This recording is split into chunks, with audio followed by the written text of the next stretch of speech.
powers and principalities. There's so much fire inside me. Tragedy struck when part of the largest hillside at the kosher rubbish dump collapsed. It's going to be fun to see how he goes about approaching this game.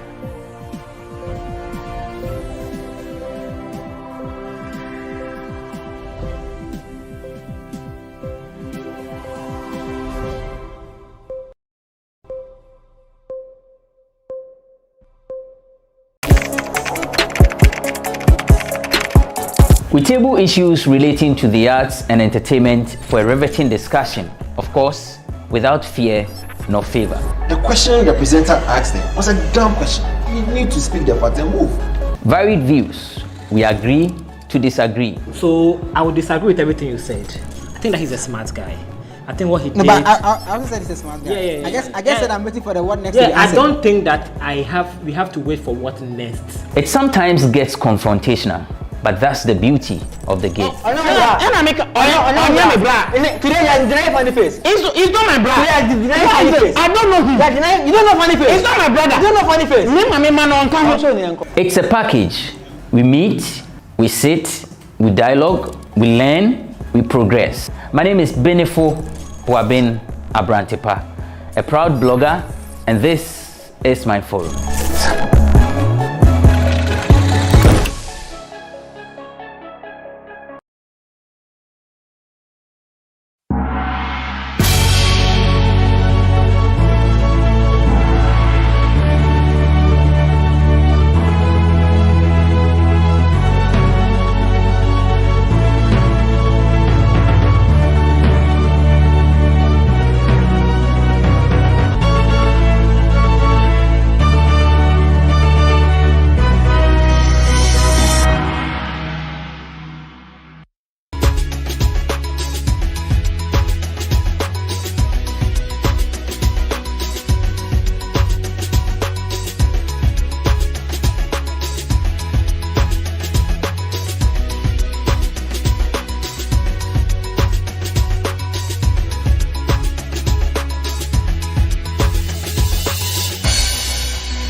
What can I say? Congratulations. The media these days is not easy. I think that you guys are doing your very best.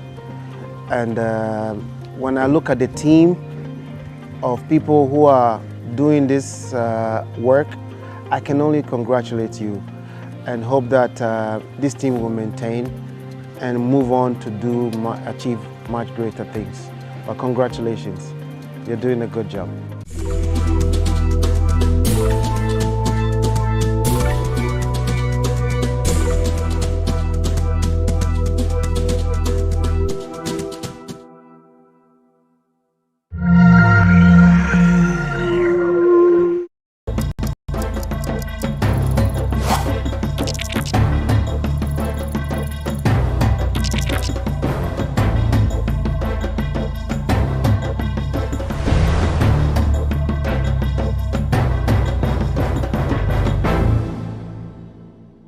Welcome to the Lowdown on GhanaWeb TV. This program covers everything relevant and everything that has to do with the issues that are being discussed today. My name is Ni Akwe Ismail Akwe. There's a lot of concern on crime rate in Ghana and also how investigators are able to come to conclusions on crimes. We've seen Ahmed Swale, we've seen other crime issues that have come up, and to date, there's no conclusion to these issues. We see in movies how investigators in the Western world take fingerprints, hair and bodily samples, shattered glasses, etc. for analysis and to close investigations. We'll be talking about forensics in crime investigation in this edition of The Lowdown. We'll be right back.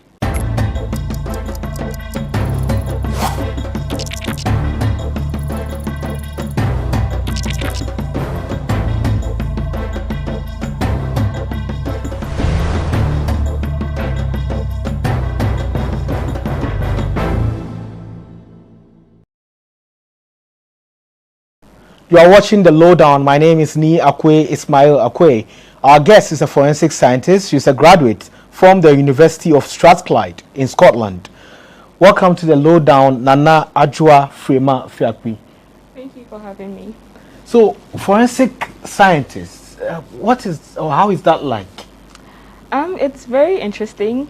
A layman's explanation of it will be CSI, but that wouldn't be sufficient. Yeah, you've got a lot to do. You've got to know a lot of things. You have to read a lot. You have to have an analytical mind to be able to understand the different aspects of it. How does one become a forensic scientist? Do you need to go to the University of Ghana and study biochemistry, or what do you need to study? So for me, I have a background in biochemistry, cell and molecular biology from the University of Ghana. And I think you don't need to follow a specific path. You just need to do a science course. Sometimes you may not even have to do a science course, but have a little knowledge in science to do forensic science. Yeah. And for you, you have some knowledge in that, but you were not a forensic scientist after the first year of studies. Yes. It was for the second degree. Yes. So that's how one can become a forensic scientist. Yes, exactly. Okay, so tell us about what goes into the works of forensic scientists. I know you just graduated from the university in Scotland and you did some work around forensic science to get to where you are right now. So what really goes into the work and what kinds of forensic science is there? Okay, so I'm going to start with the types of forensic science, the branches of forensic science, and then move on to your subsequent question. There are a lot of branches in forensic science. You have forensic anthropology, forensic botany, forensic pathology. Basically, anything that has a scientific basis that can help in legal issues, you can attach a forensic to it. Yeah. And however, I'd like to add that there are other fields that are not specifically scientific that are attached to forensic. So say forensic accounting. So that has to do with auditing, be able to tell the discrepancies in the accounting reports. So that means without any legal basis, forensics isn't useful anywhere? Not necessarily. Not necessarily. There are a lot of things that forensics applies to. So say determining family relations, determining relationships between people. Say someone is contesting that a woman gave birth to a child and the child doesn't belong to him. So that could be an aspect, right? Without actually getting to the legal stage. If someone wants to clarify on a particular issue. Yeah. Okay. So you're giving us the definition of the kinds, and you mentioned forensic pathology, yes, forensic, even accounting, yes, and others. So let's say forensic pathology. You know what pathology is? Let me just, or you can tell us what it is for the benefit of our audience. So forensic pathology deals with the examination of dead bodies. Basically, you're supposed to be able to find out what the cause of death was, what time the person died, how the person died, and any other thing that she can help to support the case. So isn't that basically pathology? It is. So what makes the difference? It is. The difference basically is that you have a case in court that needs to be resolved. That's the difference. That's the difference. Let's bring it down to our level, I mean Ghana. Well, we've had some cases. An example is Ahmed Swale, a journalist who was murdered in front of his family house in Medina. And people saw these criminals, I'll call them that, who were around waiting for him. He came back into his car, and they came over with on a motorbike and fired shots at him. So a case like that, how best can it be approached forensically? I think that the CID division of the Ghana Police Service handles most of the investigations in Ghana, if not all. And I think they're a very professional group and they know what to do. Even before you answer, I have to say that this interview is not taking anything away from the works of the Ghana Police CID. They do a very good job, and I think they've come to conclusions on some cases through these forensic and other things. But it's just to give knowledge or add to knowledge to our audience, and that's why this show is here. The lowdown is to give you some facts. So you can go ahead. Yes, so as I was saying, the CID division of the Ghana Police Service is a very professional group, and they conduct their investigations based on the resources that they have and the crimes that they are confronted with. Based on the case that you just stated,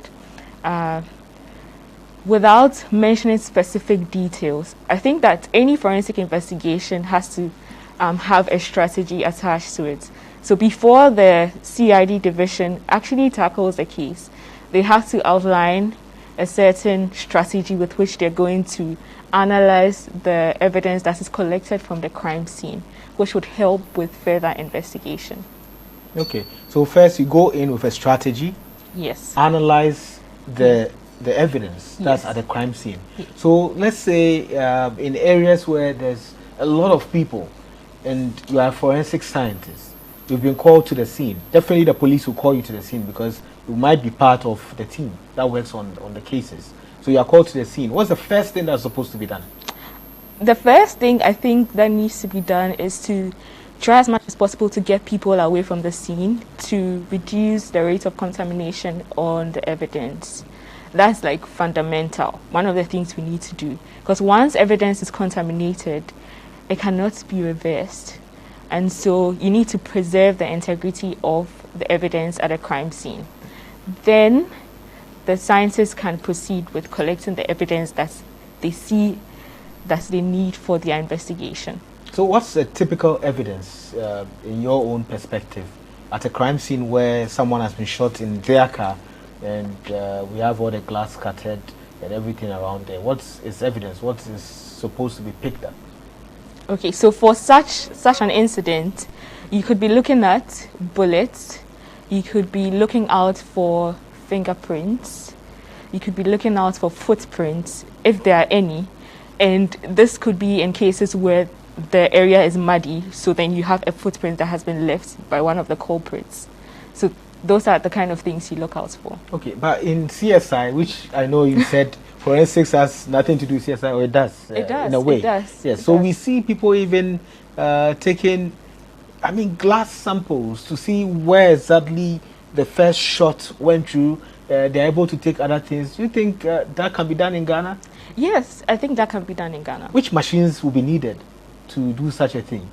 There are several machines. Off the top of my head, I can't mention any, but then I know that there are certain equipment that you need.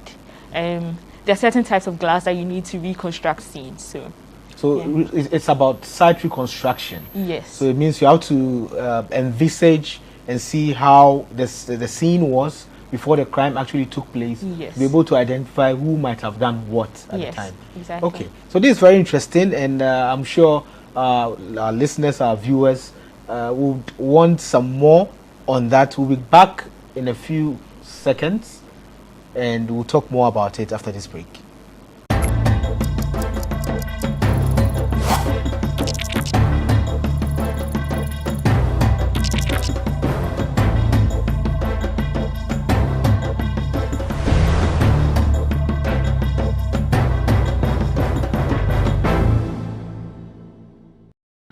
Welcome back from the short break. My name is Ni Akwe Ismail Akwe, and you're watching The Lowdown. Our guest today is Nanadwa Frema Fiakwi, and she's a forensic scientist. So you are giving us an idea of what is done on the crime scene when there's a crime, and then forensic scientists come there. So they pick up some samples which they take in as evidence.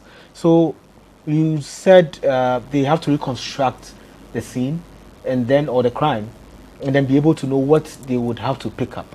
So how many of such agencies do we have in this country?